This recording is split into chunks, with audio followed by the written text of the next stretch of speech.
In the ever-evolving world of birding, eBird has become an imperative tool for both finding and recording bird sightings. This free-to-use site and app allows birders to submit checklists of their observations that the website then categorizes and tallies into easy-to-view displays. The data is also used in many scientific studies to help people understand trends in the world of birds. While eBird has certainly changed the way birders keep track of their data, not all checklists are created equal. Although any checklist can be useful to both the observer and anyone looking at it hoping to get information on a sighting, there are some ways to optimize them for future use and make them rise above the rest. Here are 5 ways to make better eBird checklists. Accurate numbers. The first thing you can do to make better eBird checklists is use accurate numbers when possible. A bad habit that some eBird users have is to catalog species by just putting an X instead of a number. Other than noting a species is present, this does almost nothing in terms of usable data, since so many of the questions around bird populations deal with their numbers. A general estimate of the individuals of a species you saw is certainly better than just ignoring the numbers and putting X's, but keeping a perfect record of their numbers is even better. Of course, this is not always possible, since flocks of birds are sometimes enormous. For estimating large groups, a good technique is to count the approximate number of birds in one part of the flock, and then count how many similar-sized groups you see. For getting the exact total on other species, one of the easiest ways to do it is by using eBird Mobile. With eBird Mobile, you can add ticks to your bird list in real time, and simply save the list to add it to your records. Why is it important to be as accurate as possible?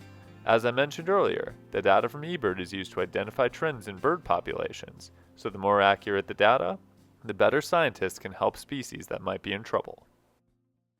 Be specific on hotspot locations.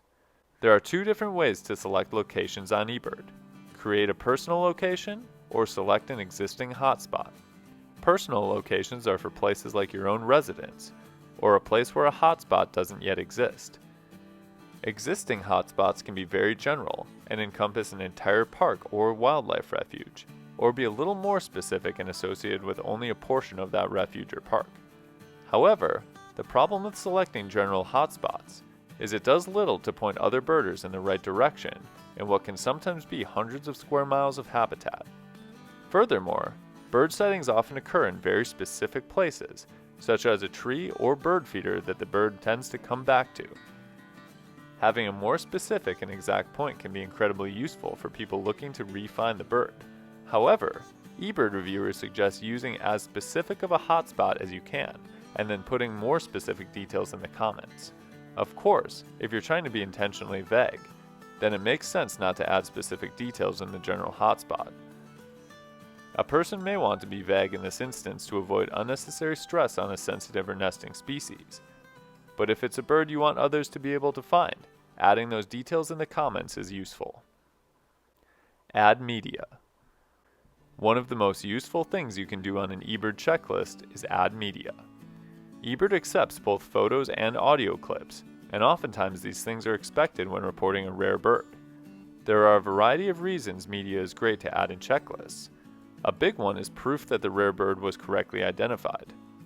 What better proof is there than showing the actual images or recordings of the bird in question? Adding media for species that aren't rare is also useful, as each photo or video is added to the Macaulay Library, a photo database, and can be accessed by other birders or downloaded by the original poster. In this way, the photos serve as something of a scrapbook of sightings for users that add them, and some people even take it a step farther and try to see how many different bird species with photos they can accumulate, which eBird also keeps track of.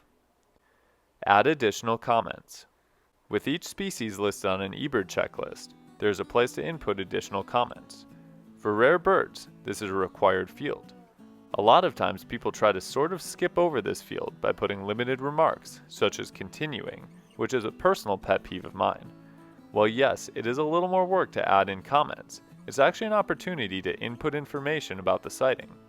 Include a physical description of the bird, what separates it from other species that it could be confused with, and then also add in where exactly the bird was seen, and what behaviors you've noticed the bird exhibiting.